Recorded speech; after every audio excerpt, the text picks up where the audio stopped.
For more on this, Dave Levinthal, a senior reporter at the Center for Public Integrity, joins us now from Washington, D.C. Thanks so much for coming in, Dave. Now, Joe Biden is running for the presidency, but there are already 19 other Democrats who have already launched their campaigns. But why do you think Biden is automatically perceived as the front runner?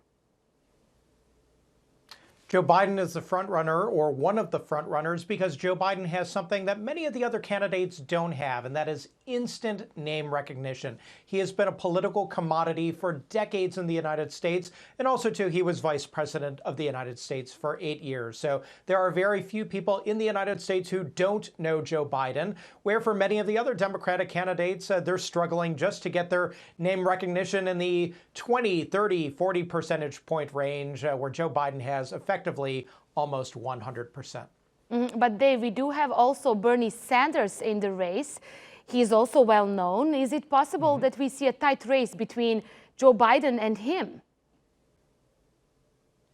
We could have a number of different permutations of candidates, and oftentimes these things happen very organically. You must remember that the first votes that are going to be taking place in the Democratic primary, the intramural contest among Democrats, isn't until next year, so until the winter of next year. So we have many, many months between now and those first caucuses and primaries for all of these candidates to really kind of battle against each other, to discuss and debate ideas, and some of these candidates are going to fall to the wayside. Not all of them are going to still be running when we ultimately have our first vote. So it's highly likely that Joe Biden and Bernie Sanders and Senator Kamala Harris and many of the other big-time names are going to be in the race when the voting takes place. But also, too, you know, Joe Biden is he's got a lot of baggage, too. With all of that name recognition comes a certain familiarity, which can be good on one hand and can also be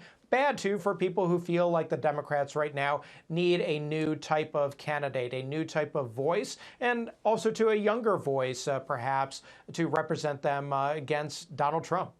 And let's not forget, Joe Biden lost his bid for the nomination twice before, and he would be 78 years old if elected president. So how might young voters feel about that?